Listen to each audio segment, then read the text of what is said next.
past. And that's why people like me should be supported, not because I'm a nice guy or what have you, but because I represent something that is very, very important. I was there in 2019 in Palestine, and I saw the settlements. I saw the system, the injustice that exists over there. And we cannot just complain about it. We can't just do that. We have to make attempts to actually change the policies, especially with the growing empathy and the understanding that we can see here in the United States. What we need to do is we need to take advantage of that. We need to put ourselves in positions that allow us to influence policy and directly change what's happening on the ground in Palestine today.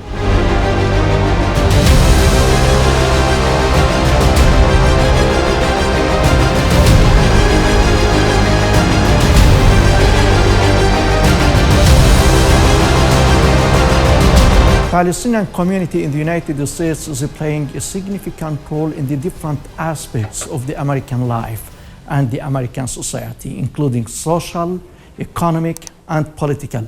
And many Palestinians are trying to find their way today towards the American Congress, not only participating in the American elections, but also running for these elections. In order to talk more about all that, I'm really honored to have Professor Iymen Chehade, candidate for the Congress, American from a Palestinian origin. Welcome to the program, Professor Iymen. Thank you very much. It's a pleasure to be on your show.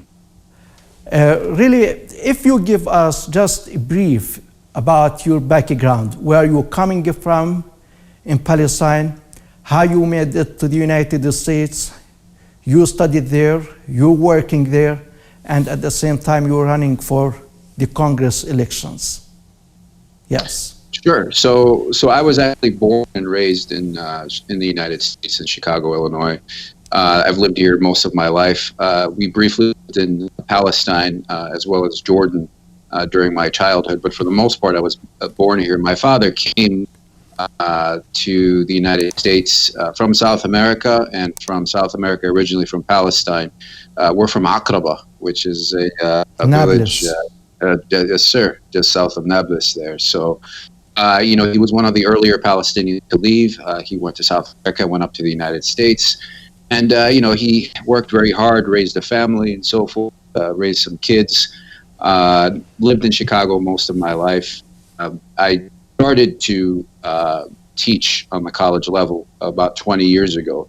And what I teach about basically is Palestine, the Palestinian issue, the Palestinian crisis, and the struggle itself. So I come from an academic background.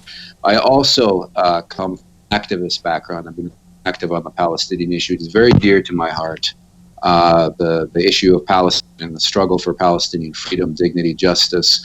And throughout the course of time, I've taught classes on the Palestinian issue.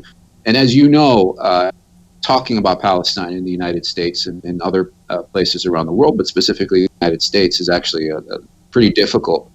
But alhamdulillah, I've been able to teach at universities, and we teach about Palestine in the way that it's supposed to be taught in its reality.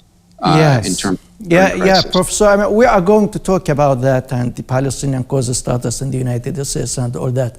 But before, you have your academic life teaching at the university in the United States. Why did you take the decision to run for the Congress election? Well, so I have created a couple of platforms. One of the platforms is my academic platform, so I have an opportunity to speak about issues that I care about on the academic level. I also have an artistic background. We have a theater here in Chicago. In fact, we're building the first Palestinian American theater in the country that prioritizes the Palestinian story and the stories of other marginalized communities. The reason why I'm running for Congress is to create yet another platform on issues that are pertinent and important to me, whether they are domestic or international. Yes, and you're running now for the Congress elections, and you need a lot of support in order to pass, and I hope that you will get to that target. So tell me about the Palestinian community and the Arab Islamic community support for you to get to that position. Well, we just declared candidacy about a month and a half ago, and thus far we've met and had an opportunity to speak to some of the leaders in the Palestinian community throughout the country, as well as Arab American in general. So thus far, so far, so good. We need a lot of support. There is no doubt this is a competitive race that we can win. It has no incumbent, but we need support of the Arab American community, the Palestinian American community, and the Muslim American community as well.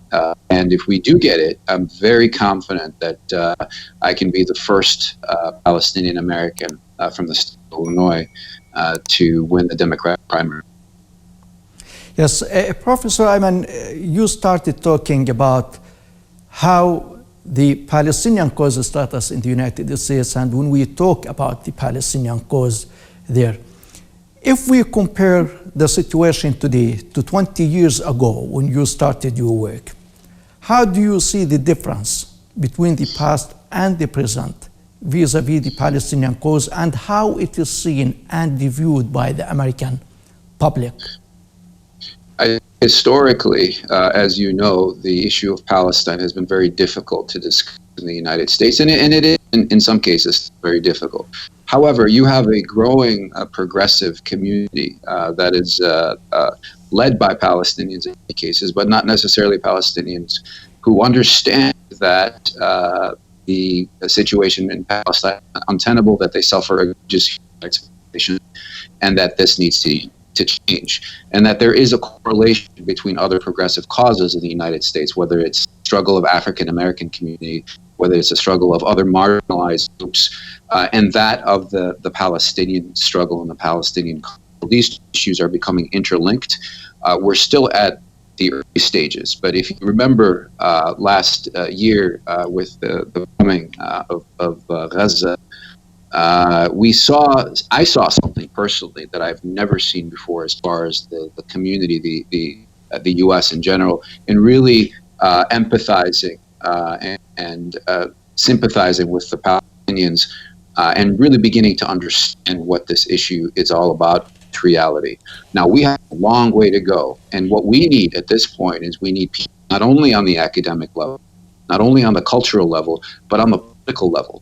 You know, as you know, it all begins and ends in Congress. And so if you have representation there, if you have people representing the Palestinian community in terms of the issues that are pertinent to them, I think that we can change history, that things can change, but we need to get into these positions, and we need the support of the community in order to do this. This run is not about me, really. It's about what I represent and what I've stood for the last 20 years, which is working on issues that matter, whether it be the struggle of African Americans, whether it be the struggle of marginalized communities, and also the struggle of the Palestinian people. I speak about Palestine in a way that's very straightforward. I don't ever hide the fact that the state of Israel commits egregious human rights violations, and that we must be in positions of power in order to change things, because it is the United States that has an instrumental role to play in the foreign policy that we implement. And unfortunately, historically, that foreign policy has not been positive towards the Palestinians. Yes, Professor Iymen, you told me that you're coming from Aqraba village in the region of Nablus in Northwest Bank. And just while we are speaking now, the Israeli colonizers are organizing a demonstration against the Palestinian villages in that area and against the Palestinian citizens, and calling for declaring Israel now as a Jewish state.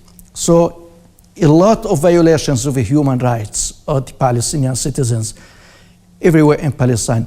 When you present the Palestinian cause from this perspective, you're talking about the human rights, you're talking about justice, about the fake narrative that Israel is a democracy. To what extent is that acceptable to the people of the states today? I think that there's a lot of misinformation, because one of the things that's happened to the Palestinians is not only have the Palestinian people lost their land and so forth, but there has been an appropriation of their history, but there also has been memory or an attempt to really destroy the the narrative of the Palestinian people. And for far too long, it's been propagated and presented that the Palestinian people are actually the aggressors. This is something that I've seen as a professor in this issue when students come into my class, is they don't realize that the Palestinians are actually victims and that they have suffered egregiously for a very long period of time. So that narrative is what we have to change. And the way that you can change that narrative, again, is culturally, it's academically, and it's also politically. This is why a position like this is so important, because we can change the narrative, but we need people, and not just any people. We need Palestinian people, because it is the Palestinian people, or those who are in the diaspora or descendants of Palestinians, who can represent the Palestinian issue the best. And that's why people like me should be supported, not because I'm a nice guy or what have you, but because I represent something that is very, very important. I was there in 2019 in Palestine, and I saw the settlements. I saw the system, the injustice that exists over there. And we cannot just complain about it. We can't just do that. We have to make attempts to actually change the policies, especially with the growing empathy and the understanding that we can see here in the United States. What we need to do is we need to take advantage of that. We need to put ourselves in positions that allow us to influence policy and directly change what's happening on the ground in Palestine today. Yes, my final question to you, Professor Iymen. We are talking about sympathy, we are talking about empathy with the oppressed people, and in this case, the Palestinian people. But we know that the world is governed and controlled by the corporate body and by the language of interest, the language of capitalism. So do you think that we should have hope? Of course we should have hope, but do you think it's possible to translate this sympathy and empathy of the public opinion into the everyday politics by the American administration vis-a-vis Israel-Palestine question? So you make a really great point about empathy, and I think for a very long time, what a lot of activist groups and what others have tried to do is to point out the human rights violations and try to get politicians here change that based on using the concept of empathy. But the reality is you're absolutely right with your very intuitive question, is that that's not enough. What you need to do is you need to change, and the way that you can change things in the United States is through power. It's through power, it's through the political process, and this is exactly why these types of positions are so important and they're so vital. And my answer to your question is yes, as long as we get into those positions. That is the key.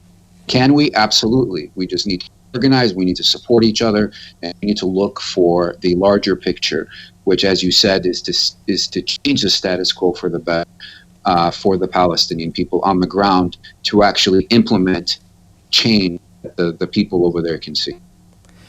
Professor Iymen Chehade, candidate for the American Congress, it has been a great pleasure having you on our show. Thank you very much.